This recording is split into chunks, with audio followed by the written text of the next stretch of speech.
Falando justamente das reações a essa operação, em entrevista ao site da Jovem Pan News, o jurista Ives Gandra Martins condenou a operação da Polícia Federal ordenada pelo ministro Alexandre de Moraes do Supremo Tribunal Federal contra 8 empresários acusados de defender suposto golpe de Estado. Segundo Ives, o grupo não poderia ser alvo de uma ação no STF por não ter foro privilegiado. Além dos mandados de busca e apreensão, os empresários também tiveram seus sigilos fiscais e bancários quebrados, além de seus perfis suspensos nas redes sociais. O jurista ainda fez uma analogia ao jogo de futebol, onde alguém diz que o juiz é ladrão, mesmo sabendo que ele não é ladrão, dizendo se tratar de uma mera ênfase que não põe em risco a democracia. Ives Gandra ainda relembrou que a Constituição resguarda aos empresários o direito da livre manifestação através do artigo 5º, inciso 4º, ao afirmar que a liberdade de pensamento é garantida e absoluta.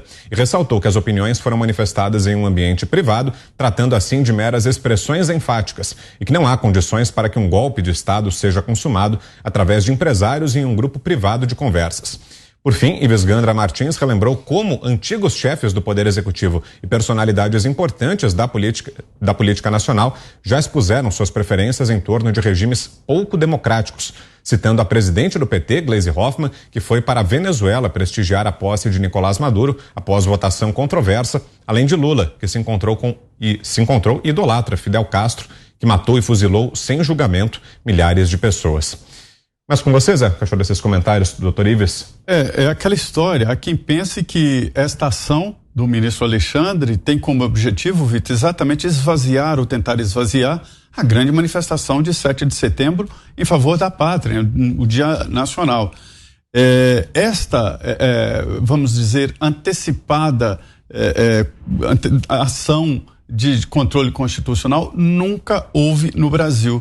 Já houve tentativas, assim, de projetos que estavam em andamento e entraram no Supremo dizendo que o projeto era inconstitucional, mas ele não estava ainda aprovado no Congresso. Para se ter uma ideia do que é antecipar um julgamento constitucional, é preciso ter um fato. Mas o que mais incomoda mesmo é esta ação direta no Supremo Tribunal Federal.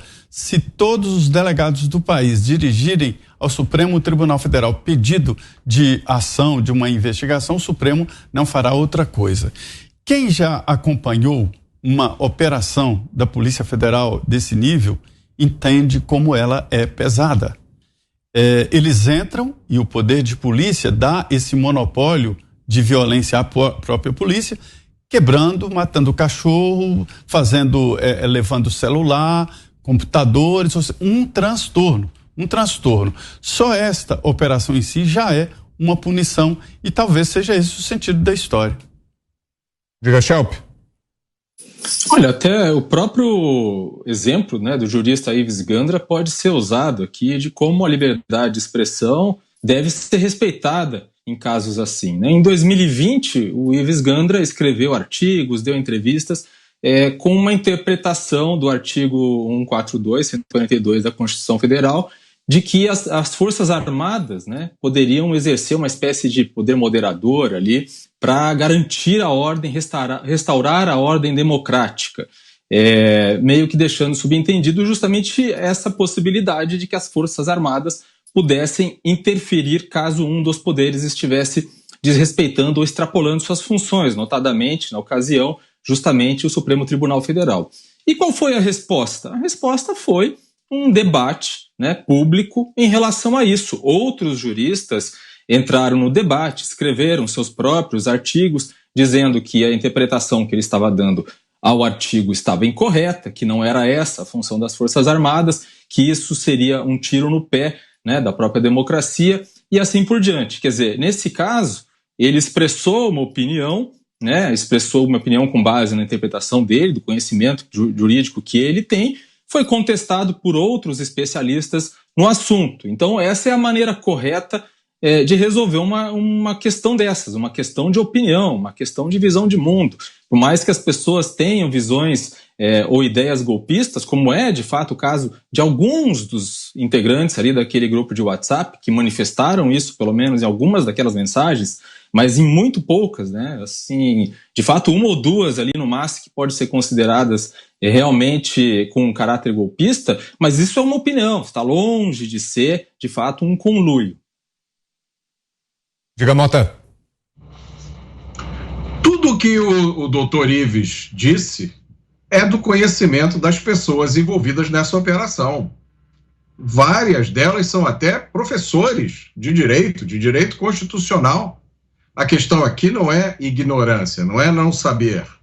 Até eu, que sou engenheiro, sei que o STF só diz respeito a quem tem foro privilegiado, que o Ministério Público tem que ser envolvido é o sistema acusatório. Os juízes não podem comandar a polícia diretamente. Não existe crime de opinião. Bloqueio de contas bancárias nada tem a ver com a investigação desse tipo. Se eu, que sou engenheiro, sei disso, os responsáveis pela operação também sabem. E aí fica a pergunta: se eles sabem, o que é que está por trás dessa operação? Ana. Eu queria tocar no ponto que o Augusto trouxe em relação, não é desobediência civil, mas quando os delegados da Polícia Federal, quando as nossas forças policiais vão aí proteger a nossa Constituição e simplesmente dizer: não posso cumprir essa ordem inconstitucional.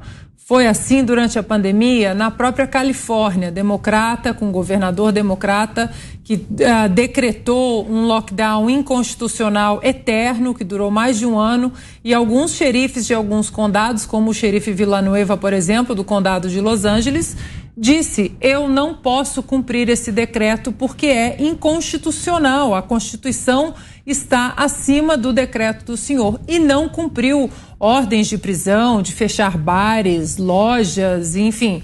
Então é preciso que nós chamemos, né, as forças policiais a preservar, a respeitar a nossa Constituição, que está acima desses desmandos, dessa tirania, desse narcisismo absurdo do Alexandre de Moraes. Agora, para finalizar, Brown, eu acho que isso vai ser um baita tiro no pé. Os eleitores independentes já começam a escolher aí o voto, e parece que não é no político preferido do STF. Augusto. Nesse inquérito, o Alexandre de Moraes, como já dissemos várias vezes aqui, é réu, acusador e juiz, né? Age como promotor, acusando. Os recursos, é tão absurda a situação que os recursos apresentados pelo advogado do Daniel Silveira, eles são julgados pelo Alexandre de Moraes, porque se referem a decisões do Alexandre de Moraes. Então, uma pessoa julgando se procede ou não uma ação que discorda do que ele fez, vai decidir o contrário. Veja a que ponto chegamos. Agora, eu não vou antecipar comentários sobre o debate de amanhã, mas eu digo o seguinte: já antecipo a primeira coisa que eu iria dizer: desmoralizou o discurso de posse do Alexandre de Moraes. Ele não disse que seria implacável com fake news. Eles não dizem, os ministros do Supremo, que eles sabem distinguir verdade e mentira. Quero ver agora. Foram apresentadas versões diferentes, né? Ou é que entram em colisão frontal uma com a outra. Ontem, várias vezes. Por exemplo, mais de um debatedor disse que o Lula é ladrão. E o Lula disse que não, é ladrão. Combateu a corrupção. Quem mentiu?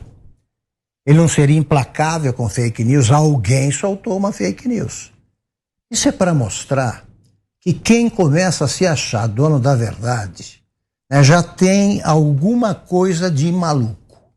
Quando realmente acredita nisso e promete, né, acabar com a mentira durante o período eleitoral, realmente é um caso para camisa de força. Não estou exagerando, não. Não estou ofendendo nenhuma instituição, estou dando um conselho. Tá? Porque eu já vi muito maluco nesse mundo aí e estou vendo mais, né? Em instituições que não merecem representantes desse calibre.